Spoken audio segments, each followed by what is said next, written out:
The best way to explain clinical anxiety, you get a feeling right in the pit of your stomach that there's something not right, there's something bothering you and you can't put your finger on why. And it takes over your body. It feels, in my case, my legs turn to jelly. I feel extremely nauseous and I just freeze. I experience social anxiety, and how I would kind of explain that is that I know if I go to a Coke machine and press Coke 99% of the time is going to come out. I don't know that with people. If I go walk up to someone, are they going to say hi, hello, hey? Are they going to ask me how I am? Those kind of snowballs of unknowns makes me really anxious. I wouldn't ask the teacher for help. So if the teacher asks the question, I would always just nod my head because that was kind of the easiest way to me to avoid social interaction. Played sport all my life. That kind of took a back step as well because that was, again, more social interaction. Kids at school were saying, hey, you want to go to this party this week and you want to go do that, and I want to be comfortable with that, so I'd make excuses and not go. When I first started feeling anxiety, I would have been about 12 or 13, especially around day-to-day things like going to school or going down to the supermarket with my mum. I'd break out into a cold sweat sometimes because I was just that worked up because I knew that there were going to be so many people there. It became very overwhelming. I dropped out of high school. For the next 6 months, I pretty much just sat in my room, didn't really do anything, didn't engage with anyone, interact with anyone socially or with my family. The next year I went back to school. I got a 50-point-something ATAR, which is far from great, but for me it was kind of just survival. I got a very low enter score and just managed to pass my VCE because of my anxiety in the lead up to the exams and on the exam days themselves.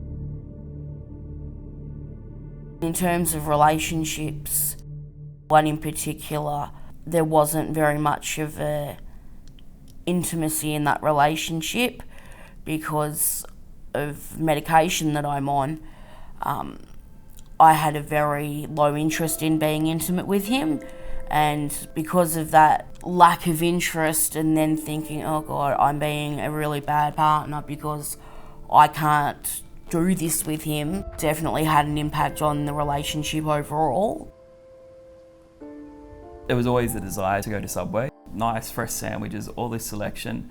The problem was all that variety, all that selection was a bit too much for me. So when you walk into Subway, you know, what bread do you want? What cheese do you want? Do you want it toasted? What vegetables? What sauce? Do you want salt and pepper? Do you want anything else? Those kind of questions were too much for me. So every time I'd walk past Subway, I really wish I could go there. Eventually I kind of bit the bullet. I walked in there and I pretty much answered no to every single question they asked. Would you like it toasted? No. Would you like vegetables? No. Would you like sauce, salt and pepper? No, no, no. So in the end, I ended up with like a ham on a piece of bread. And they were like, oh, this is great. This is really easy. But for me, I walked out there sweating bullets, just happy to be alive.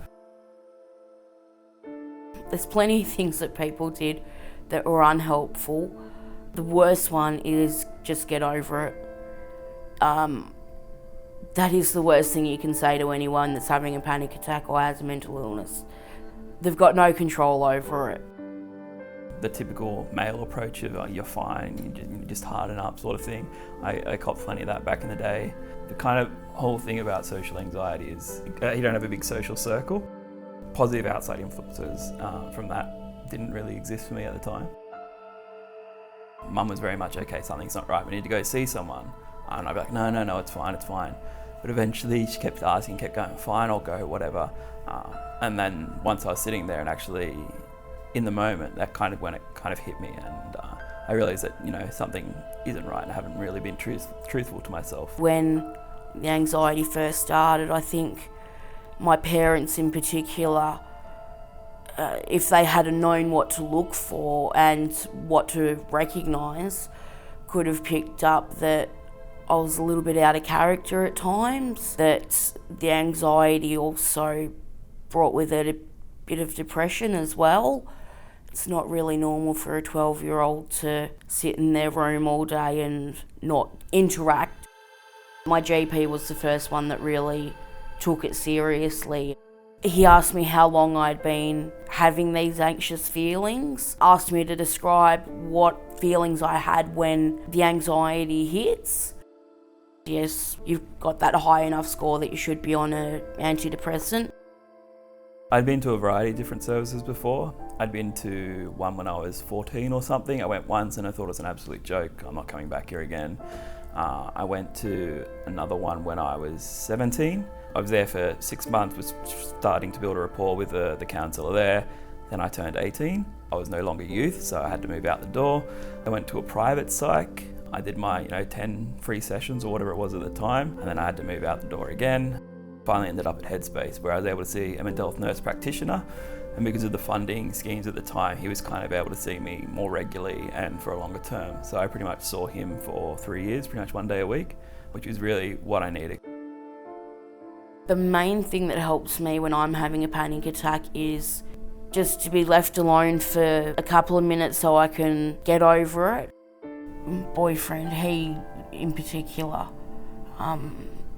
knows that if I just say to him, "Oh, I'm having a bad day," he'll leave me alone. He won't bother me with 120 text messages like he normally does.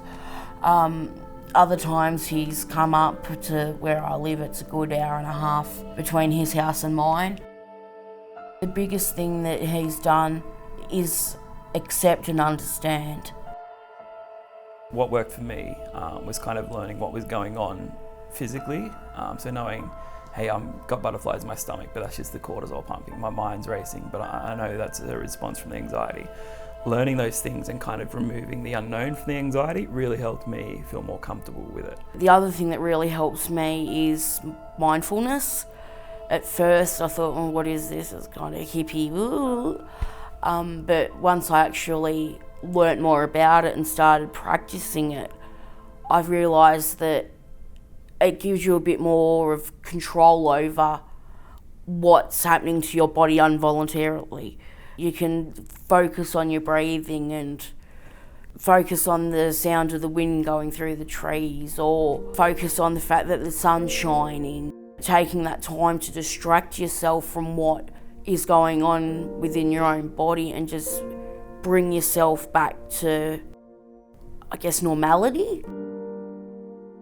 I just graduated uni. I did a Bachelor of Arts majoring in Ancient History and Archaeology at USyd. I'm now on the job hunt, as most university leavers are. I'm looking at working in a museum environment or a mental health environment. I've been involved with various mental health organisations for several years now, doing advocacy sort of work.